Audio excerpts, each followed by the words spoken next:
Sa ating pagtitipon ngayon, sa kadalasan sa most parts of the world, magtatapos ang Christmas season pagka ipinahayag na ipagdiwang ang pagpapakita ng Panginoon o Epifanya. Pero sa atin, dahil may Santo Niño pa, no? Kaya na-extend, no? Kaya baka alisin natin yung ating Belen, no? Next Sunday, we celebrate the baptism of the Lord. Tapos nun nga yung Santo Niño, after that, we will remove our Belen, no? So, salamat sa Christmas season. Pero sana araw-araw Pasko, hindi porket tapos na ang Christmas season, balik na tayo sa dati ugali. Sana we continue to be more giving, more loving, more forgiving, no? More understanding in this season of Christmas, araw-araw Pasko. Ganyan din, araw-araw Adbyento, naghahanda tayo sa kanyang muling pagdating. Hindi lang naman sa unang pagdating, kundi sa kanyang ikalawa at muling pagdating, naghahanda tayo. So patuloy tayo nagpapasalamat habang in-announce yung ating calendar 2025. Salamat sa Diyos.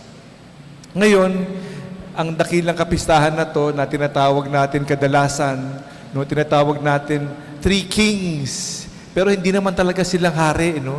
Pero nakikita natin nakasuot ng corona, no? Pati yung misa din, nakita may corona, no? Kaya we mistake them for three kings. Ang tawag nga, pantas o the three wise men in search for Jesus. Alam nila kung ano hinahanap. Sinusundan nila yung liwanag, yung tala, para magdala kay Jesus. Ito yung hamon para sa atin. Maging wais.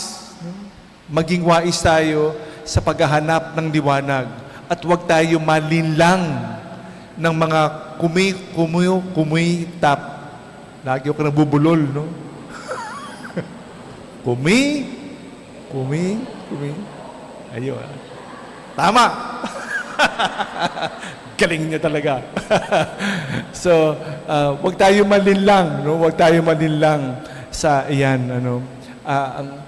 Nakakalinlang kasi, for example, knowledge. No, we always say, knowledge is power. But knowledge alone, without wisdom, will definitely bring us to hell. Kasi yung knowledge na yan, gagamitin ko para sa aking sarili lamang. Wisdom will dictate what is for me and what is for others, what is right and what is wrong. Kaya kung knowledge lang, we pray for knowledge. The whole world wants knowledge. They do not want wisdom. Pampagulo lang yung wisdom. Pampaliit ng kita.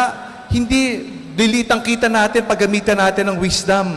Gusto natin knowledge lang para mas maraming kita, no, sa negosyo.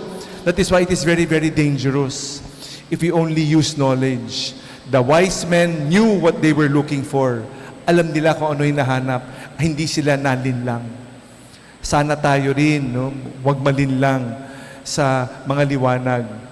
Alam naman natin, no, si Lucifer, no, light, no, napakaganda niya, no, pero nasilaw siya sa kanyang sariling kaningningan, no. At dahil doon siya naging Lucifer, the fallen angel. Kasi nagkalimutan ang liwanag ni Kristo. Sa pagtatapos natin, no, ng Christmas season, we thank God for this wonderful reminder. We thank God that we may be light to one another, liwanag sa isa't isa. Tulungan natin isa't isa sa pagdiriwang ng pagpapakita ng Panginoon, Epifanya, ang pagpapakita ng ating Panginoon Kristo. Ang famous EDSA, di ba? Epifanio de los Santos, ng mga santo. Ito hindi lang mga santo. Si Jesus mismo ipinakita sa buong mundo, represented by the three wise men, yung tatlong pantas, ipinakita. Dahil doon, sana lagi tayong tapat sa liwanag na ito, lagi tayo maging liwanag rin sa ating mga kakapwa sa Jubilee year na ito. Let us not lose hope. Gamitin tayo liwanag ng Panginoon. Kahit na madilim, magsumikap tayo, magtulungan tayo. Sa misa rin na ito, nagpapasalamat tayo pagkatapos ng misa, no, magsasariwa yung mga naglilingkod sa ating simbahan. The servants, the volunteers of the parish of St. Anthony of Padua. We thank God for the wonderful service of God's love. We serve for the greater glory of God. In this Jubilee year, we thank God for this opportunity to serve once again, to be commitment to the call given to each and every one of us. Salamat sa Diyos. Sa huling pagkakataon, Merry Christmas at maligayang Jubilee Year 2025, the Year of Hope. Amen.